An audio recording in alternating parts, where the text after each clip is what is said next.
It was a Pentagon press briefing devoting more time to attacking the fake news media than the attacks on Iran, but it contained important new information the White House hopes will support its claim Iran's nuclear program was obliterated. First, according to the Pentagon, a team had been studying the Fordo nuclear complex for 15 years prior to the attack. Satellite images showed what we initially interpreted as 3 holes from bunker buster bombs.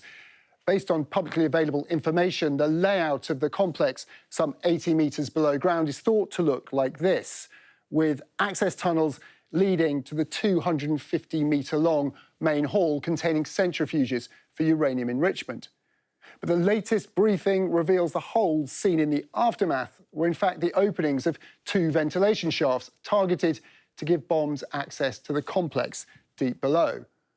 We're told Iran capped these shafts with concrete 2 days before the raid, presumably to defend the complex.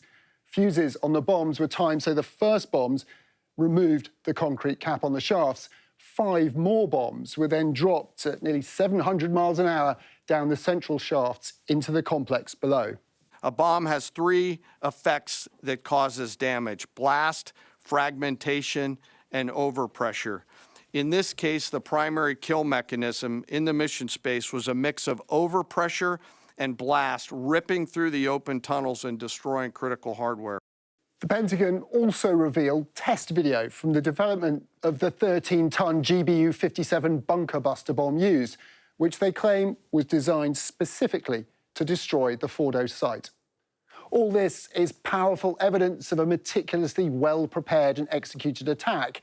But what was missing was any assessment of the actual damage the raid might have caused.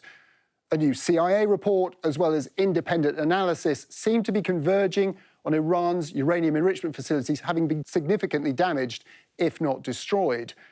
As well as Fordo, the underground centrifuge cascades at Natanz were likely destroyed, as were key facilities at Isfahan, dedicated to uranium enrichment and, crucially, turning it into its metal form needed for a nuclear weapon. All this likely taking years to rebuild, but key pieces remain, the largest being Iran's 400-kilogram stockpile of highly enriched uranium. You have to hit all the facilities. You don't get credit for hitting the ones you know about or the ones that are most famous.